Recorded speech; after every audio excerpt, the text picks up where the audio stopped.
spiritual health and healing system in Pakistan, particularly in the context of religion, we will discuss कि किस तरह spirituality और जो पाकिस्तान में निज़ाम है, कोपिंग स्ट्रेटजीज जो हैं पाकिस्तान में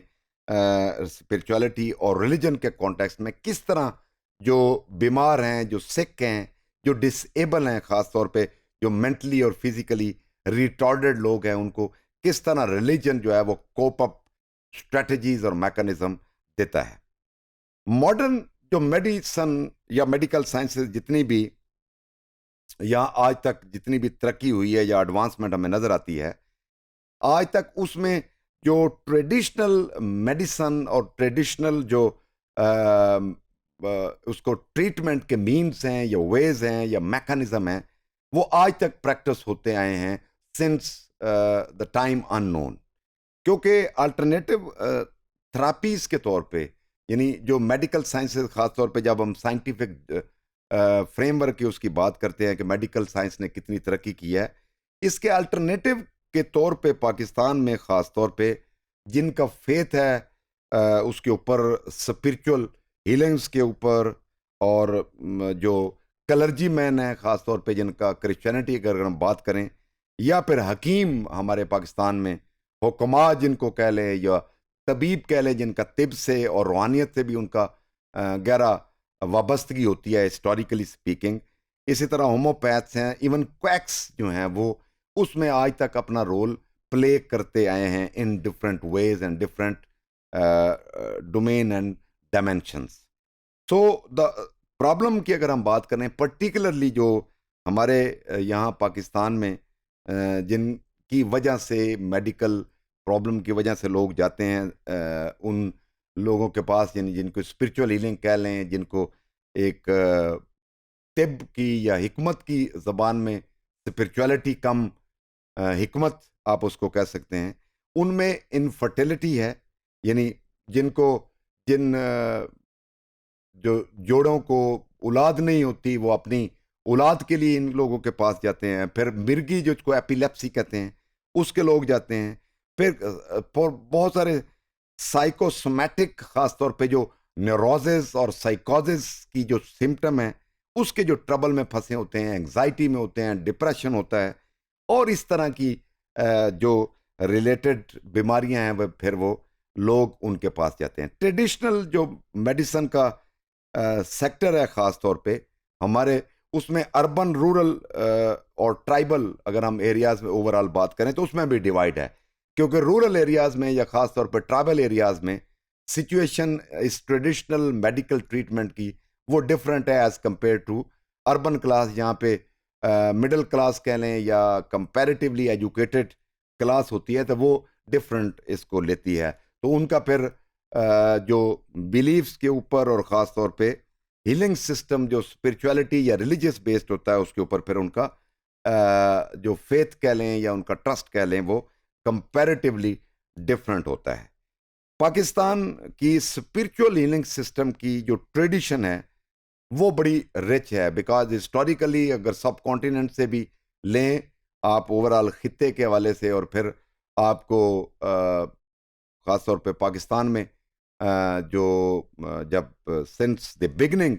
लोग जो थे वो इसमें हीलिंग प्रोसेस जो ट्रेडिशनल था उसमें ख़ास तौर पे जो स्पिरिचुअलिटी है और इसमें जो हुक्मा और तबीब हैं उनको बड़ी इंपॉर्टेंस देते हैं। The health seeking behaviour of the people, specially developing countries की अगर हम बात करें तो इनकी प्रॉपर ट्रेनिंग और जो इनकी फैसिलिटीज़ हैं या इनका बैकअप है या इनका जो नॉलेज है, ये बहरहाल किसी न किसी हवाले से हमारे ज़ेर बहस आता रहा है। अब हम बात करते हैं कि हेल्थ केयर सिस्टम पाकिस्तान में पर्टिकुलरली उसको दो डोमेन में, एक तो पब्लिक डोमेन है, दूसरी उसमें प्राइवेट डोमेन है। जब हम पब्लिक डोमेन की बात करते हैं तो उसमें ख़ास तौर पे जो एलोपैथी है, यानी जो उसके हवाले से अगर हम बात करें तो एलोपैथी का ओवरऑल एक पब्लिक सेक्टर में ज़्यादा जो है वो किरदार है, लेकिन जितना ज़्यादा किरदार है वहाँ पे इस सिस्टम के ऊपर क्रिटिसिज्म भी उतना ज़्यादा होता है कि एलोपैथी के बहुत सारे जो इसमें वीकनेसेस हैं, और ख़ास तौर पे प्रिवेंशन या क्योर या प्रिवेंटिंग जो मेजर्स हैं, या ओवरऑल मैनेजरियल प्रॉब्लम है, political influence health care system में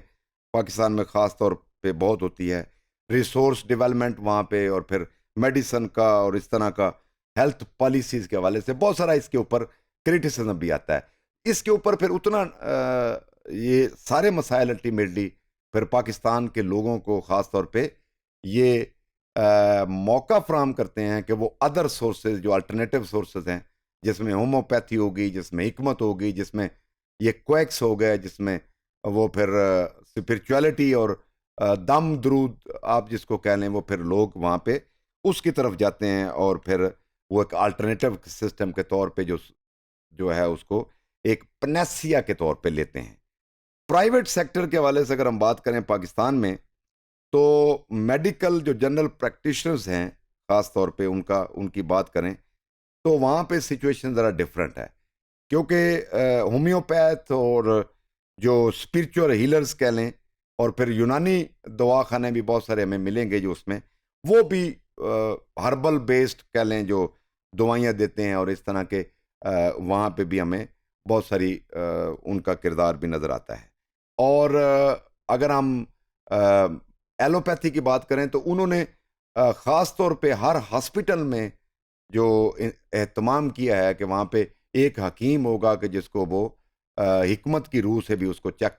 करवा सकते हैं, जिसको उन्होंने इनकारपोरेट किया। लेकिन स्पिरिचुअलिटी या इस तरह के जो दूसरे हैं उनको कोई इस तरह की रिकग्निशन या एक्नॉलेजमेंट हासिल नहीं है। तो number of the days of the illness कितनी पुरानी है, किस तरह के एक्सपीरियंसेस हैं लोगों के, वो बुनियादी तौर पर डिटरमन करते हैं, और फिर वो उसका एक वे प्रोवाइड करते हैं कि किस तरह लोग जो हैं वो अपनी चॉइस के मुताबिक आगे इलाज करवाएं। डेमोग्राफिक फीचर की अगर पाकिस्तान की बात करें, तो स्पिरिचुअल हीलर्स की जो सर्विसेज हैं इन नटशेल कंपैरेटिवली या रिलेटिवली अगर हम देखें, आज भी ज़्यादा है कि जो मॉडर्न जो एलोपैथी के या वेस्टर्न तरीका इलाज है या उसकी मेडिसन है, उससे आज भी इन टर्म्स ऑफ नंबर अगर बात करें तो ज़्यादा लोग जो हैं वो अब भी, अगर ओवरऑल पॉपुलेशन की बात करें तो ज़्यादा लोग उसमें जाते हैं उनकी तरफ। अजम्पशन ये जो है जिसके ऊपर अभी ये जो लास्ट मैंने बात की, is based on the empirical knowledge कि जो स्पिरिचुअल हीलर्स की यूटिलाइजेशन है या उसकी यूटिलिटी है, उसका जो फ़ायदा है या उसका बेनिफिट है,